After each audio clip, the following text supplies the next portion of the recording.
आमदार संजय गायकवाडनी एक फॉर्म्युला तयार केला आहे युतीबाबत. त्यांचं म्हणणं आहे की ज्या ठिकाणी आमदार ज्या पक्षाचा त्या ठिकाणी नगराध्यक्षचा उमेदवार त्याचा राहील, असं त्यांनी फॉर्म्युला दिला आहे. आमदार गायकवाड यांनी काय फॉर्म्युला दिला काय नाही ते त्याचे फॉर्म्युले चायनीज आयटम ते त्यांना त्याची माहीत. आम्हाला काही असा पक्षाने अजून कुठल्या प्रकारचा फॉर्म्युला दिलेला नाही.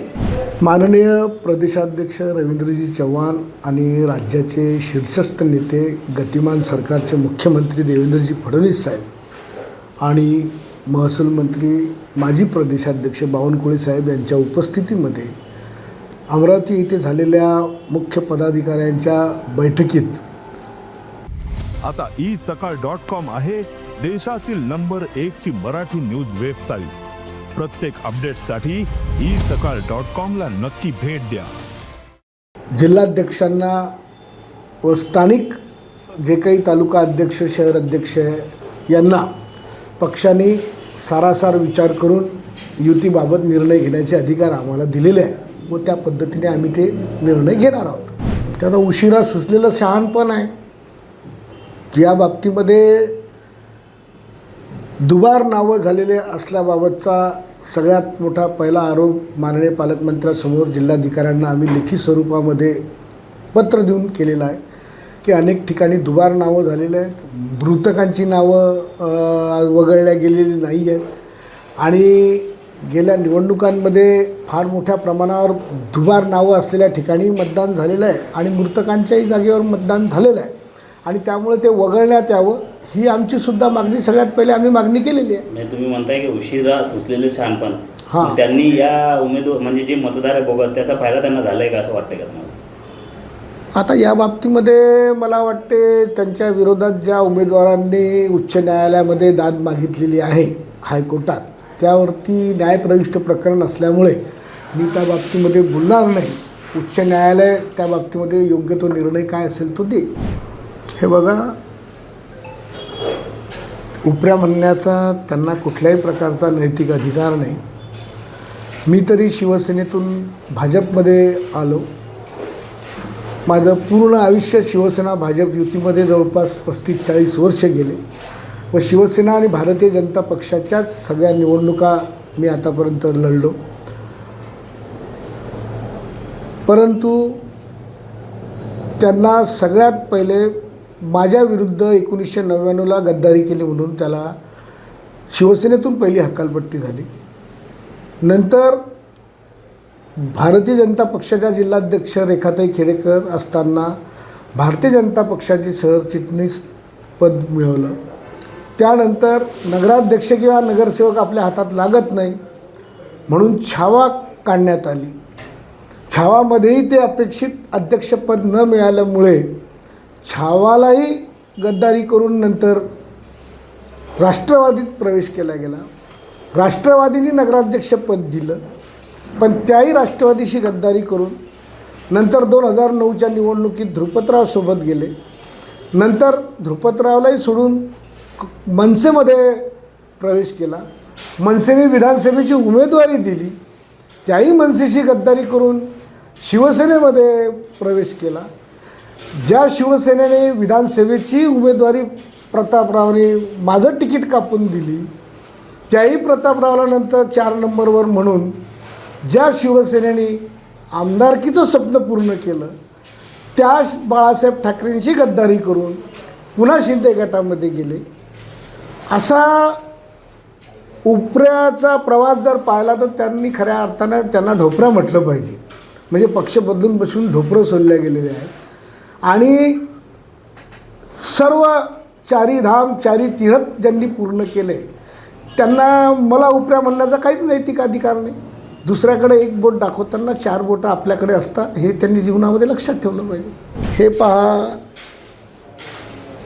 सध्या बिनडोकासारखं भाषणांमधून सुरू आहे, युती करा युती करा युती करा युती करा.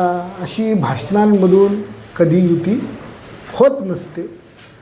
युती सर्व महायुतीचे नेते महायुतीचे पदाधिकारी ठरवून आपापल्या मागण्या मांडल्या जात असतात. रास्त मागण्या असल्या त्या मान्य होतात. नसल्यात युती होत नाही. महायुती व्हावी या मताचा मी सुद्धा आहे, झाली पाहिजे या मताचा मी सुद्धा आहे. परंतु या ठिकाणी जिल्ह्यामध्ये केंद्रीय मंत्री शिंदे गटाचे प्रतापराव आहेत, खासदार शिंदे गटाचे प्रतापराव आहे, इथे आमदार शिंदे गटाचे आहेत. तर बुलढाणा नगरपालिकेचं नगराध्यक्षपद हे भारतीय जनता पक्षाला सुटलं पाहिजे, ही आमची महायुतीमध्ये आग्रहाची मागणी आहे. आणि ही आग्रहाची मागणी असल्यामुळे महायुती करायला आम्ही निश्चितपणे तयार आहोत. पण या मागणीचा जर विचार होत असेल तर आम्ही त्यासाठी आग्रह या ठिकाणी पकडणार. तर बघा, युती महायुतीच्या बाबतीमध्ये कोण तोडणार कोण जोडणार याच्यावर भाष्य करणे, भाषणांमधून बोलणे, टीका टिप्पणी करणे व महायुतीमध्ये वितुष्टपणा आणणे या गोष्टी बिनडोकासारख्या आहेत. खरं जर आपण पाहिलं तर 2016-17 सुद्धा ज्या जिल्हा परिषद नगरपालिकांच्या निवडणुका बुलढाणा जिल्ह्यामध्ये झाल्यात, त्या निवडणुकांच्या वेळेस आमदार चैनसुख संचेती मलकापूरचे आमदार, खामगावचे आकाशभाऊ होते, त्याच्यानंतर संजय कुटे साहेब तिकडचे होते, नंतर या जिल्ह्याचे मंत्री केंद्रीय मंत्री आपले कृषी मंत्री भाऊसाहेब पुणकर पालकमंत्री होते जिल्ह्याचे. तर त्यावेळेस त्यांनी युती तोडली होती आणि या इथे युती त्यावेळेस त्यांच्या वेळेसही युती नव्हती. त्यावेळेसही नगरपालिका आणि जिल्हा परिषदा स्वतंत्र लढल्या गेल्या होत्या. मग तेही लोक उपरे होते का? यांनाही तुम्ही उपरे म्हणणार का?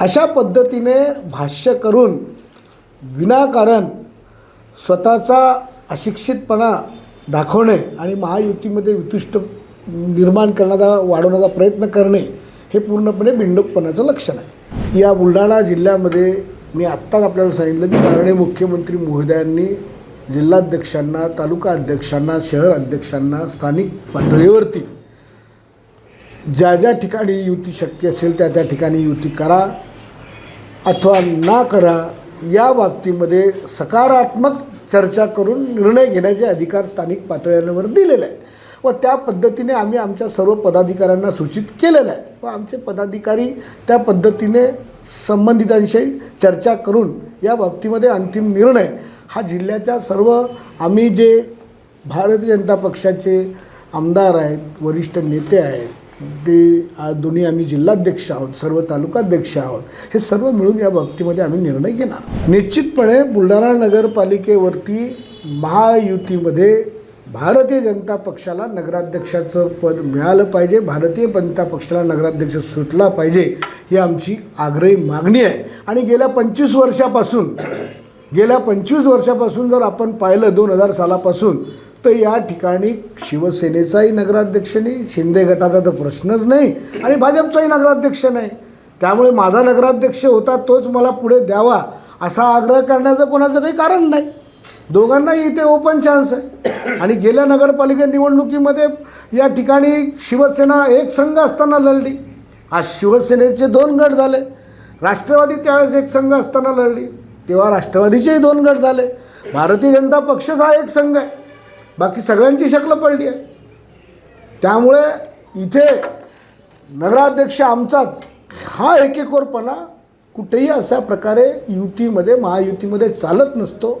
सामंजस्याने वस्तुस्थितीला धरून या ठिकाणी सबका साथ सबका विकास या भूमिकेतून न्याय केला जात असतो, मागण्या केल्या जात असतात. आणि शेवटी प्रयत्न आमचा महायुतीचा आहे की महायुतीमध्ये भारतीय जनता पक्षाला नगराध्यक्षपद मिळालं पाहिजे आणि नाही मिळालं तर मग आमचा निर्णय घेण्यासाठी आम्ही मोकळे आहोत. हे बघा, सगळ्यात पहिले आता इसाक खानला नगराध्यक्ष होऊन जवळपास 28-29 वर्ष होऊन राहिलेले आहे. हे हास्यास्पद आहे. आणि 28 वर्षानंतर शुद्ध आली असेल त्यांना किंवा 28 वर्षानंतर ते पद विकल्याचं चमत्कार ते घडला हे त्यांना आता आठवत असं तर मला असं वाटते शिवसेनेचे नगरसेवक माझ्यासोबत विठ्ठल येवले आणि ते पण होतेच. मग त्यांनी इसाक खानला मतदान त्यावेळेस केलेलं आहे. जर ते पद विकलं गेलं होतं तर यांनी त्यावेळेस हा आरोप का नाही केला? त्यावेळेस इसाक खानला का मतदान केलं, अशा प्रकारचे वाह्यात बेजबाबदारपणाचे आरोप करून सतत प्रसिद्धी मिळवणे, स्वस्त प्रसिद्धी मिळवणे हा त्याच्या मागचा हेतू आहे. याच्या पलीकडे काही नाही आहे. आणि देवाणघेवाण करण्यात ते एक्सपर्ट आहेत, हे सगळ्या बुलढाण्याला माहीत आहे. खान आणि बारनं ती घाण केली, ती सगळं शहर अजूनही साफ करता करता शहराच्या नाकीनऊ आलेलं आहे. आणि त्यामुळे या निवडणुकीत सगळ्या घाण साफ जनता करणार आहे, याच्याबद्दल काही माझं दुमत नाही. आणि जनतेला भयमुक्त आणि भ्रष्टाचारमुक्त नगरपालिका पाहिजे असा बुलढाण्यातील मतदाराचा हा मानस आहे. हे बघा, आत्ताच इसाक खानचा मुद्दा यांनी काढला की इसाक खानला विकलं. मला सांगा, विधानसभेची निवडणूक झाल्या माझ्यावरती आरोप केला गेला की मी 5 कोटी रुपये घेतले, 1.5 कोटीची डिफेंडर त्यातली आणली, 1 कोटी दत्ता पाटलानं घेतले, 1 कोटी दीपक वारेनं घेतले, 1 कोटी चंद्रकांत बर्देनं घेतले, 1 कोटी प्रभाकर वारेनं घेतले. आणि या लोकांची मी पक्षाकडे तक्रार केली, यांना पक्षातून काढा असं आपण सगळ्या लोकांनी बातम्या दिल्या. आणि एवढंच काय, निवडणूक झाल्या विधानसभेची मित्रपक्षांनी माझं काम केलं नाही, मी स्वतःच्या बळावर निवडून आलो, अशा वल्गनाही त्यांनी केल्या. आणि एवढंच नाही तर मतदारांवर चिडून जाऊन, लाख मतानं आपण निवडून येणार होतो, लोकांना हजारांनी निवडून दिलं नाही, तेव्हा मतदारांवर चिडून जाऊन मतदारांपेक्षा वेश्या बरा अशा प्रकारे मतदारांचा अपमान करणारा दुसरा कोणीही लोकप्रतिनिधी बुलढाण्याशिवाय असू शकत नाही, हेही स्टेटमेंट आपण ऐकले. मग त्यामुळे माझ्यावरती त्यानं काय आरोप करावे आणि काय करू नये याची काही मर्यादाच नाही, सीमारेषच नाही, काही बोलू शकतात. ज्या मतदारांनी आमदार दुसऱ्यांदा बनवलं त्यांनाही तुम्ही मतदारांपेक्षा वेश्या बरं असं म्हणता, तर त्यांनी मला पद विकलं म्हणणं म्हणजे फार छोटी गोष्ट आहे. आणि मी 1.5 कोटीची डिफेंडर आणल्याचं जे बोललं गेलं, ती डिफेंडर तर अजून मला माहिती नाही मी कुठं आणली आणि कुठं ठेवली. पण आज बुलढाण्यात एक डिफेंडर आलेली आहे एका कॉन्ट्रॅक्टरच्या नावावर, आज दाखल झाली आहे. ती डिफेंडर कोणाची आहे आणि कोणत्या कॉन्ट्रॅक्टच्या बाबतीमध्ये ते कमिशन कोणाला मिळालं आहे याचा शोध पत्रकारांनी घ्यावा. मुख्यमंत्र्यांनी चौकशी करावी काय? नाही, मुख्यमंत्र्यांचा पदचा विषय नाही हा. मुख्यमंत्र्यांच्या महाराष्ट्राचे कामं पडले हे तर इथलाच आपला PIB करू शकतो. देश विदेशातील प्रत्येक घडामोडींचे लाईव्ह अपडेट मिळवण्यासाठी आता साम टीव्हीच्या सर्व सोशल मीडिया प्लॅटफॉर्मला लाईक, फॉलो आणि सबस्क्राईब करा. तसंच सर्व नोटिफिकेशनसाठी बेल आयकॉन प्रेस करायला विसरू नका.